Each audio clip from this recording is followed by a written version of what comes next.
हे दोस्तों, कभी आपने सोचा है इंग्लिश इतनी फेमस ज़ुबान क्यों है?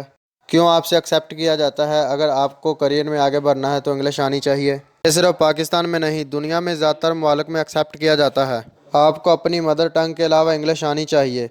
क्या ऐसी खास बात है इंग्लिश के बारे में? ये दुनिया में सबसे ताकतवर ज़ुबान कैसे बनी? यह दुनिया की सबसे ग्लोबल लैंग्वेज बनी और इंग्लिश से पहले कौन सी ऐसी ताकतवर लैंग्वेज हुआ करती थी? आए आज की इस वीडियो में जानने की कोशिश करते हैं। Like most languages, English has evolved through generations of speakers.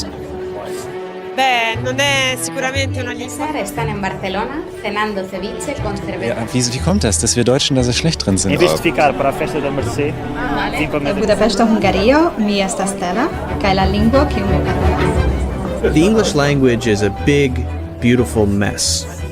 Few languages are as diverse and unexpected in their history. Let's begin. History में जाएं तो इसका जवाब शुरू होता है ब्रिटिश एम्पायर से। यह दुनिया का लार्जेस्ट एम्पायर था। 1922 वो साल था जब एम्पायर अपनी पीक पर था। इस दुनिया में सबसे ज़्यादा कब्ज़ा कर रखा था। इस मैप को देखो, पूरी दुनिया में जितनी भी ज़मीन थी इसका 25% एरिया इसके कब्ज़े में था। आप एक कॉर्नर से शुरू होंगे देखना। New Zealand, Australia, Malaysia, Singapore, Bangladesh, India, Pakistan, UAE, Africa में बहुत सारी कंट्रीज़, फिर यूके आता है, फिर कनाडा तक। ये सब हिस्सा ब्रिटिश एम्पायर के कंट्रोल में था। एक कहावत होती थी, the sun never set on the British empire. आप देख सकते हैं ये चीज़ सच क्यों थी। जब ऑस्ट्रेलिया में सनसेट होता था और पाकिस्तान में ऑलरेडी सुबह हो चुकी होती थी, और जब तक पाकिस्तान में सनसेट होता था कनाडा में ऑलरेडी सुबह हो चुकी होती थी। और इनमें टोटल 450 मिलियन लोगों की पॉपुलेशन थी इस ब्रिटिश एम्पायर में। इतने इलाकों पर कब्ज़ा कर रखा था ब्रिटिश एम्पायर ने।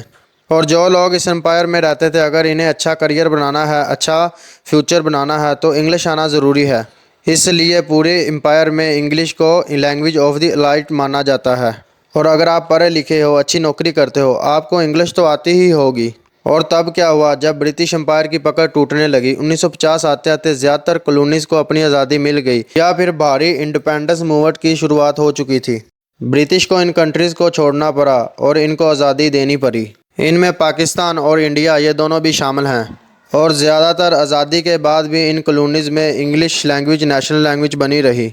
ऐसा क्यों हुआ? अलग अलग कंट्रीज़ में इसके अलग अलग रीज़न थे।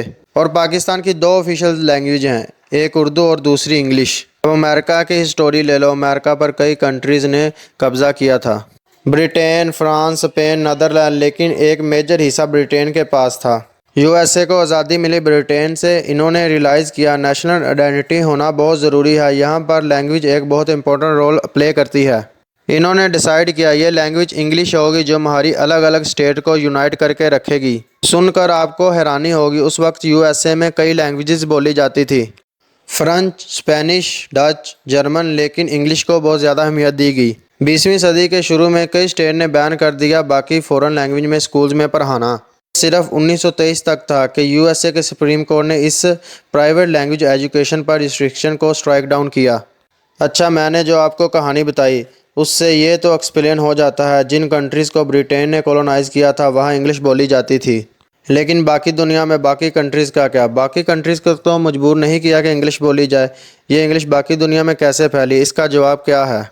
तो दोस्तों, इसका जवाब प्रीवियस 50-70 सालों में छुपा है। वर्ल्ड वार 2 के बाद, वर्ल्ड वार 2 जो हुई थी उसमें अलाइज कंट्री ने एक्सेस कंट्रीज़ को हराया।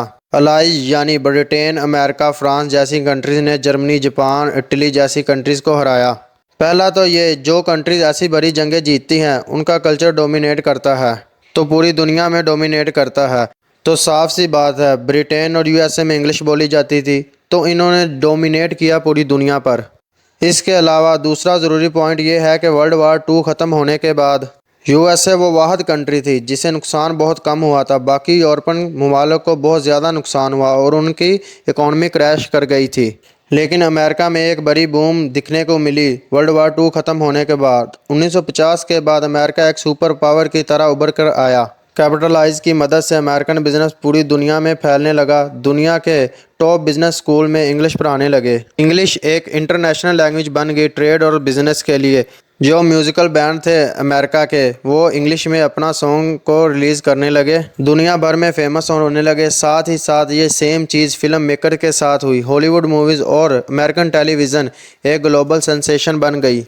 अमेरिका के बाद बहुत अच्छी टेक्नोलॉजी थी, जिसकी वजह से अमेरिकन कल्चर पूरी दुनिया में फैला। वर्ल्ड वार 2 एक बहुत इंपॉर्टेंट वजह बताई जाती है इसके पीछे। कई लोगों का मानना है जर्मनी और एक्सेस कंट्रीज ने वर्ल्ड वार 2 जीती होती, शायद आज के दिन जर्मन लैंग्वेज ज़्यादा डोमिनेट होती, शायद आजकल ट्रेड और बिजनेस जर्मन ज़ुबान में होते। अगर हिटलर जीता होता तो हिटलर ने ज़बरदस्ती ही जर्मन लैंग्वेज फेमस करवा देनी थी, लेकिन ये सिर्फ थ्योरेटिकल बातें हैं। लेकिन असलियत तो ये है, अमेरिकन और ब्रिटेन जीत गए। इसके बाद इंग्लिश ज़्यादा ताकतवर ज़ुबान निकली। एक लास्ट और फाइनल रीज़न 1890 के बाद ये लैंग्वेज क्यों डोमिनेट करती रही, बाकी सारी लैंग्वेज को पीछे क्यों छोड़ दिया। इसके पीछे जो रीज़न है वो है इंटरनेट इन्वेंशन अमेरिका में जो हुए, और इंटरनेट से रिलेटेड जो भी कंपनी उभर कर आई वो अमेरिका में उभर कर आई। गूगल, फेसबुक, यूट्यूब, एप्पल, ये सारी कंपनीज टॉप टेक्नोलॉजी जो भी उभर कर आई इंटरनेट के ज़रिए, ये अमेरिका में ही आई। इसकी वजह से आज के दिन 63% सारी वेबसाइट जो इंटरनेट पर एग्जिस्ट करती हैं, उनका जो भी कंटेंट होता है वो इंग्लिश ज़ुबान में होता है। और इसके साथ साथ जो कंप्यूटर का इन्वेंशन किया गया, कीबोर्ड का इन्वेंशन किया गया, टाइपराइटर का इन्वेंशन किया गया, ये सब अमेरिका में ही हुआ। साफ ज़ाहिर है अपनी ज़ुबान इंग्लिश में ही करेंगे, इसलिए जो पहले कीबोर्ड बने, टाइपराइटर बने, वो इंग्लिश में ही बने। स्मार्टफोन आने से बाकी ज़ुबानों में इंग्लिश आम हो गई। स्मार्टफोन आने के बाद फिर कीबोर्ड दूसरी लैंग्वेजेस में बने, लेकिन हकीकत तो ये है इंग्लिश जो है आज भी सबसे फेमस लैंग्वेज है। क्या इंग्लिश दुनिया की सबसे पहली ग्लोबल लैंग्वेज है? मैंने आपको जो भी सारी कहानी बताई ये ब्रिटिश एम्पायर के बाद शुरू होती है। इससे पहले क्या होता है? क्या इससे पहले भी कोई लैंग्वेज फेमस रह चुकी है? जी हाँ दोस्तों, 2 लैंग्वेजेस थी, बहुत फेमस रही अपने टाइम में, एक ग्रीक और दूसरी लैटिन। दोस्तों, यूनिवर्सिटी ऑफ शिकागो के एक इंग्लिश प्रोफेसर का कहना है कि लैटिन दुनिया की पहली रिकॉर्डेड लैंग्वेज रही है।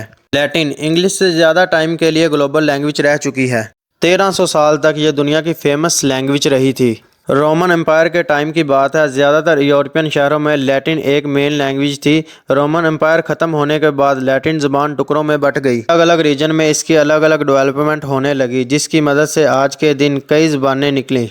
आप ये जानकर हैरान हो जाओगे, स्पेनिश, पोर्टुगीज़, फ्रेंच, इटालियन काफ़ी इंपॉर्टेंट ज़ुबानें हैं, काफ़ी ज़्यादा बोले जाने वाली, ये सारी लैटिन से ही निकली। दूसरी तरफ अगर एशिया की बात करें, एशिया में अरबिक, चाइनीज़ और फ़ारसी डोमिनेटिंग ज़ुबानें रहीं। 50 सेंचुरी के अराउंड बात कर रहा हूँ। जैसे कि आप जानते हैं मुग़ल एम्पायर में जैसे अकबर बादशाह फ़ारसी में बात करते थे। क्या आप जानते हैं लेट 1800 के अराउंड कुछ लोगों ने सोचा आज के दिन जितनी भी ज़ुबानें जो दुनिया में मौजूद हैं कहीं ना कहीं इम्परफेक्ट ज़ुबानें हैं, तो ऐसी ज़ुबान हम बनाते हैं जिसकी मदद से पूरी दुनिया के लोग एक दूसरे से कम्युनिकेट कर पाएँ, जो किसी मुल्क की ज़ुबान ना हो, जो किसी रीजन की ज़ुबान ना हो, बल्कि दुनिया की एक ग्लोबल लैंग्वेज हो। ऐसे पैदा हुई एस्पेरेंटो ज़ुबान। ये बनाई गई एक पुलिश इंसान के द्वारा 1887 में, और आप गैस कर ही सकते हो ये ज़ुबान कामयाब नहीं हुई। आज के दिन एक अंदाजे के मुताबिक 1 लाख से 20 लाख लोग ये ज़ुबान बोलते हैं। एक चीज़ ज़रूर, ये ज़ुबान सीखनी बहुत आसान है। जिसने ये ज़ुबान बनाई उसका दावा है इसके ग्रामर को सीखने के लिए सिर्फ 1 घंटा लगेगा। अगर आपको भी यूरोपियन ज़ुबान आती है तो Spanish, Portuguese, Italian, French, German, English, अगर इनमें से कोई भी ज़ुबान आती है तो आप ये लैंग्वेज ईजीली सीख सकते हैं, क्योंकि ये ज़ुबान इन्हीं के कॉम्बिनेशन से बनी है। बनाते वक्त इस पर गौर किया गया कि इसके ग्रामर को आसान से आसान बनाया जाए। इसके 28 अल्फ़ाबेट्स होते हैं। अगर आप इसे इंग्लिश से कंपेयर करोगे तो इसमें क्यू, डब्ल्यू, एक्स, वाई जैसे अल्फ़ाबेट हैं ही नहीं। इन्हें लगा ये यूज़लेस हैं और इन्हें हटा दिया, इसमें अल्टरनेटिव अल्फ़ाबेट शामिल कर दिए। दोस्तों, अगर मेरी वीडियो अच्छी लगी हो सब्सक्राइब, लाइक, कॉमेंट ज़रूर करें और अपने दोस्तों को ज़रूर शेयर करें। शुक्रिया।